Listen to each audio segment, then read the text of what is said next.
జగన్మోహన్ రెడ్డి గారు మాజీ ముఖ్యమంత్రిగా ఇందాక వాళ్ళ ఇంటికి వెళ్ళారు, ఆమెను ఓదార్చారు, పరామర్శించారు, వివరాలు తెలుసుకున్నారు, బయటకు వచ్చి మీడియాతో మాట్లాడారు.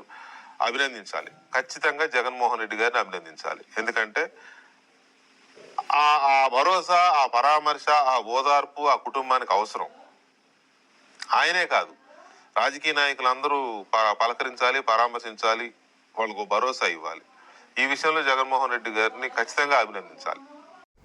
జగన్ గారి దెబ్బకు అంటే జగన్ గారు వెళ్ళడం వల్ల నేను ఏదైతే జగన్ గారు గాదే సాయి కృష్ణ తల్లిని పరామర్శించడానికి వెళ్ళినప్పుడు జగన్ గారు రాకతోటి మొత్తం రాష్ట్ర యంత్రాంగం మొత్తం అప్రమత్తమైందని చెప్పాలి.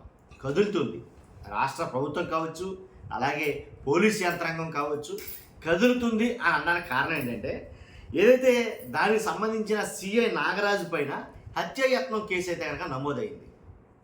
కాబట్టి దీని గురించి మనం మాట్లాడబోయే ముందు నాది రిక్వెస్ట్ ఉంది, రాష్ట్ర ప్రజలందరికీ వాస్తవాలు తెలియాలి. అలా తెలియాలంటే మీ బాధ్యతగా మీరు లైక్ చేయాలి.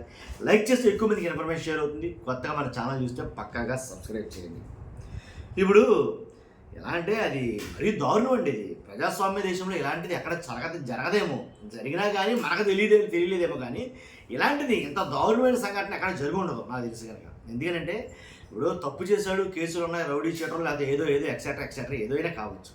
ఇప్పుడు దానికి దండించడానికి కోర్టులు ఉన్నాయి, శిక్షలు విధించడానికి కోర్టులు ఉన్నాయి. నువ్వెవరు అసలు చట్టాన్ని చేతిలో తీసుకోవడానికి? పైగా చంపేసి దానం చేసేసి ఏమైంది? ఇప్పుడు ఎందుకని ఇప్పుడు జగన్ గారు వెళ్ళిన తర్వాత అడిగింది అదే.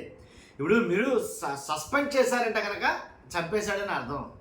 కాబట్టి అందులోనూ ఇప్పుడు కేసు నమోదు చేస్తున్నారు. కాబట్టి అంటే ఒక్కళ్ళు కాదు, ఇద్దరన్న విషయం. జగన్ గారు వెళ్ళటం వల్లే ఇంకొక అబ్బాయి ఆత్మహత్యాత్మకంగా పాల్పడ్డ అబ్బాయి గురించి కూడా, క్రాంతి చౌదరి, ఆ అబ్బాయి గురించి కూడా తెలియటం అయితే జరిగింది. లేకపోతే తెలియకపోనిది, అది కూడా కనుమరుగైపోను, తెలియటం అయితే జరిగింది. జగన్ గారు వెళ్ళడం వల్లే మొత్తం రాష్ట్ర ప్రభుత్వం అప్రమత్తమై వెంటనే హుటాహుటిన రాత్రికి రాత్రి అర్ధరాత్రి సాయికృష్ణ బంధువుల్ని స్టేషన్కి పిలిపించుకుని ఏదైతే సిఐ నాగరాజు పైన హత్యాయత్నం కేసు అయితే కనుక నమోదు చేయడం జరిగిందంట. ఇప్పుడు అంటే జగన్ గారు మాట్లాడింది ఏంటంటే ఒక సిఐని సస్పెండ్ చేయడం వల్ల లేకపోతే ఇతరత్ర వల్ల ఇది న్యాయం జరిగినట్టు కాదు. ఎవరెవరైతే ఈ కేసులో ఇన్వాల్వ్మెంట్ ఉందో, సిఐ నుంచి ఎస్పీ, డిఎస్పీ, డిఐజీ ఇలాగా ఎంతమంది వరకు అయితే ఇన్వాల్వ్మెంట్ ఉందో వాళ్ళందరినీ ఖచ్చితంగా శిక్షించాలి. దాంట్లో ఎలాంటి డౌట్ లేదు. ఇప్పుడు సిబిఐ దర్యాప్తు జరిగితే అసలు నిజాలన్నీ బయటకు వస్తాయి. జగన్ గారు చెప్తుంది ఇది gig worker Sai Krishna lockup death ఘటనలో వైఎస్ జగన్ గారు డిమాండ్ చేసింది ఏంటంటే ఈ కేసులో సిఐ ఒక్కడిని బాధ్యుడిగా చేస్తే సరిపోదు. ఇప్పుడు అదే జరుగుతుంది. సిఐ ఒక్కడిపైన కేసు పెట్టడం ఏంటి? సిఐ ఒక్కడే చేశాడా? ఒక్కడే బాడీని తీసుకెళ్ళాడా? ఒక్కడే ఖననం చేశాడా? అన్నీ ఒక్కడే చేశాడా? జీప్లోకి ఒక్కడే తీసుకెళ్ళాడా? ఇప్పుడు దానికి సహకరించిన కానిస్టేబుల్ ఉంటారుగా. తర్వాత ఈ విషయం పై అధికారులు తెలుసుగా. పై అధికారులు తెలిస్తే వాళ్ళ గైడెన్స్తోనే కదా వేడో చేసేది. కానీ ఎవరెవరికి తెలుసు, ఎంతవరకు తెలుసు. కానీ వాళ్ళందరికీ ఇది గుణపాఠం కావాలి రాష్ట్రంలో. జగన్ గారు అడిగేది అదే. ఈ కేసులో సిఐ ఒక్కడినే బాధ్యుడిని చేస్తే సరిపోదు. ఈ నేరంలో విజయవాడ సిపి, డీజీపీకి భాగం ఉంది. ఈ ఘటనకు బాధ్యులైన వారందరిపై మర్డర్ కేసు పెట్టాలి. కొడుకు కోసం ఆ తల్లి పోలీస్ స్టేషన్ చుట్టూ తిరిగి నిజంగా అసలు ఆ బాధ వేరేగా. ఫోటోకి దండం వేసుకోమని, నీ కొడుకు ఫోటోకి దండేసేసుకోమని సిఐ హేళనగా మాట్లాడడం ఎంత ఘోరం అండి ఇది. సిఐ హేళనగా మాట్లాడడం, ఆమె ఇచ్చిన ఫిర్యాదును పోలీసులు చెత్తబట్లో పడేయటం, సాయి కృష్ణను చంపేశాక లీడర్ల ద్వారా తల్లితో బేరసారాలు, జనసేన లీడర్ ద్వారా బేరసారాలు చేయడం, తల్లి హైకోర్టును ఆశ్రయించడంతో పోలీసుల్లో భయం, బాధిత కుటుంబానికి అండగా వైఎస్ఆర్సీపీ చివరకు చంపామని ఎప్పుడైతే వైఎస్ఆర్సీపీ అండగా ఉందో అప్పుడు చంపేశాము అనేది వెలుగులోకి అయితే రావడం జరిగింది. దాన్ని ఒప్పుకుంటూ, చంపేశామని ఒప్పుకుంటూ ఎవరైతే సిఐని సస్పెండ్ చేయడం, మే నెలలోనే ఇలాంటి ఘటనలు 2 జరిగాయి. కృష్ణలంక సిఐ వేధిస్తున్నాడని క్రాంతి కుమార్ అనే యువకుడు ఆత్మహత్యాయత్నం, నేను మాదిరిగా పుట్టడమే నా తప్ప అని అంటాం. మరి ఇలాంటి చనిపోయినప్పుడు మరి మందకృష్ణ మాదిగా వీళ్ళందరూ ఎక్కడికి వెళ్ళిపోతారని నాకే అర్థం కాదు.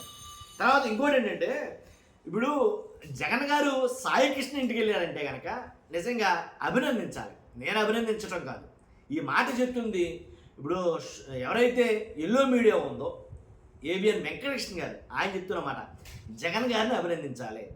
ఎందుకు చెప్తున్నాడంటే ఆయన ఇప్పుడు తన పార్టీ కాదు, ఆ సాయి కృష్ణ అనే కుర్రాడు, ఆ అబ్బాయి వాళ్ళ ఫ్యామిలీ కావచ్చు, వాళ్ళ ఫ్యామిలీలు ఎవరైనా బ్యాక్గ్రౌండ్ ఎవరైనా కావచ్చు, వాళ్ళందరూ కూడా పక్కా జనసేన. అసలు దీంట్లో ఏమాత్రం తేడా లేదు. ఏంటయ్యి సభ్యత్వ కార్డులు మెడలేసుకుని తిరుగుతారు. పక్కా జనసేన అనమాట. ఎందుకంటే కాపులు కమ్యూనిటీగా. కాబట్టి వాళ్ళు పక్కా జనసేన సభ్యులైనప్పటికీ జగన్ గారు వెళ్ళి మానవతా దృక్పథంతో వెళ్ళి ఆమెని తల్లిని ఓదార్చి పరామర్శించి అంటే చేయటం అనేది చాలా గొప్ప విషయం అది. కాబట్టి అలాంటి వాళ్ళు అంటే మన పార్టీయా కాదో చూసుకోకుండా వెళ్ళి వాళ్ళ తరపున కూడా ఫైట్ చేసేటప్పుడు జగన్ గారు అందుకు అభిమానించాలని ఏబిఎన్ వెంకటకృష్ణ గారు మాట్లాడటం ఇంకా అది అనిపించింది. ఒకసారి ఆయన మాట్లాడింది పెడతాను నేను మీకు ఎండ్లో.